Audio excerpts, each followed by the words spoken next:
we're here with Greg Grisham, who is an American citizen who's been living in Spain for 18 years. And Greg, why do you think it's important to talk about Ron Paul here in Spain?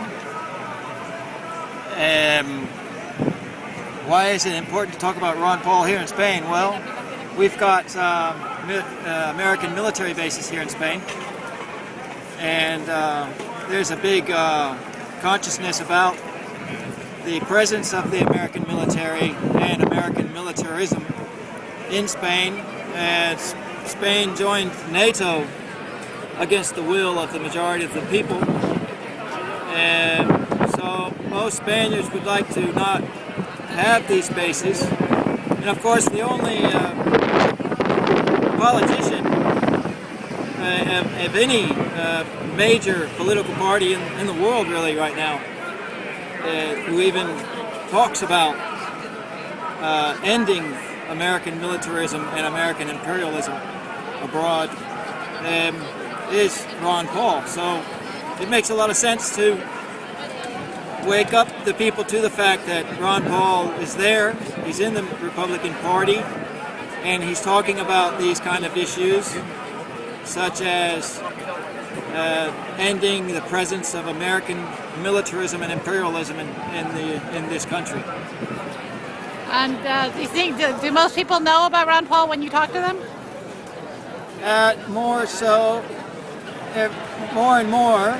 At first, no, because just like Ron Paul was completely censored at the beginning of the electoral process or primary process, and as the primary process goes along, there's more and more American media getting out or permitting that the message gets out on the American media. Well, the same thing starts to happen here now. Even though there is a complete censorship of his presence in the Republican Party and his campaign, presidential campaign, but it's starting to get out now, maybe thanks to our efforts. There's a lot of interest in particular parts of the society. It's not a mainstream issue thing, but it's starting to be talked about. Okay. What do you think about the effect of Ron Paul's policy, monetary policy, and how does that affect people in Spain? Well, of course, here in Spain we have, for instance, the two major banks, Santander and BBVA. They have twice as much as the gross national product of this country, each bank.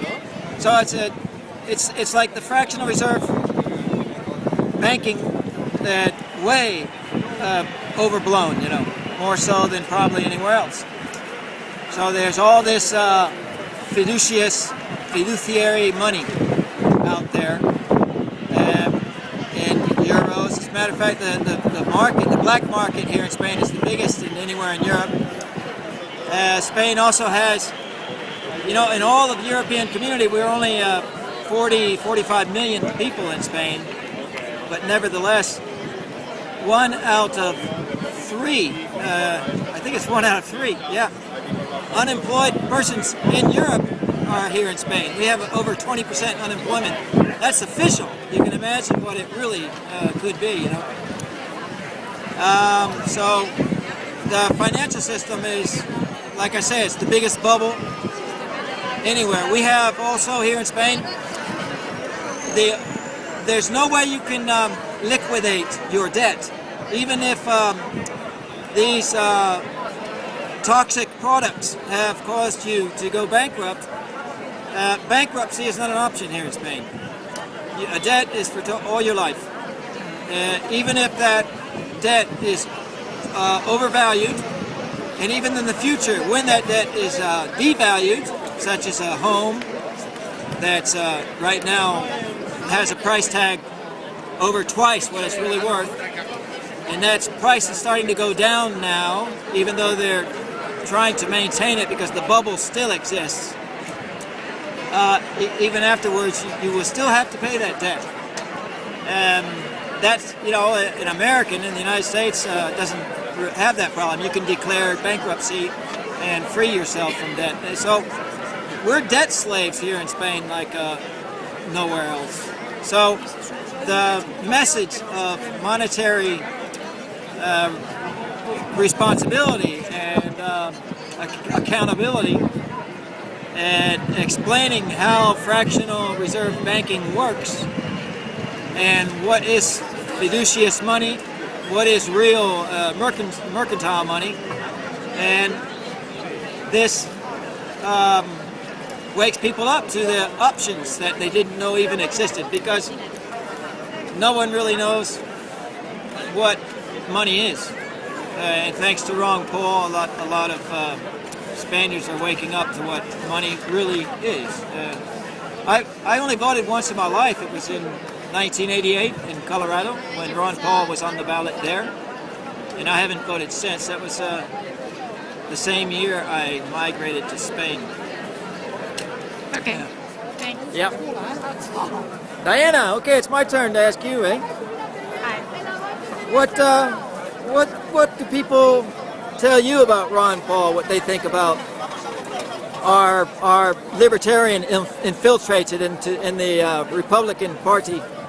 Well, most people, the people that I work with, for instance, who don't really know very much information except what they read in the mainstream media, they thought that Ron Paul didn't have a chance in the world.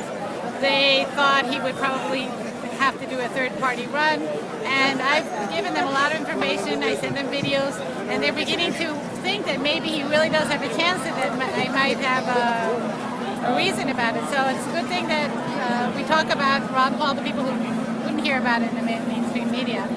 And also what I noticed, I think that when we put things in our blogs and different blogs, the mainstream media reads what we write. They have some kind of interest in seeing what we write, and then they take information from that and they put it. So the fact that we write about Ron Paul makes them write about Ron Paul a little bit more. Okay. Okay.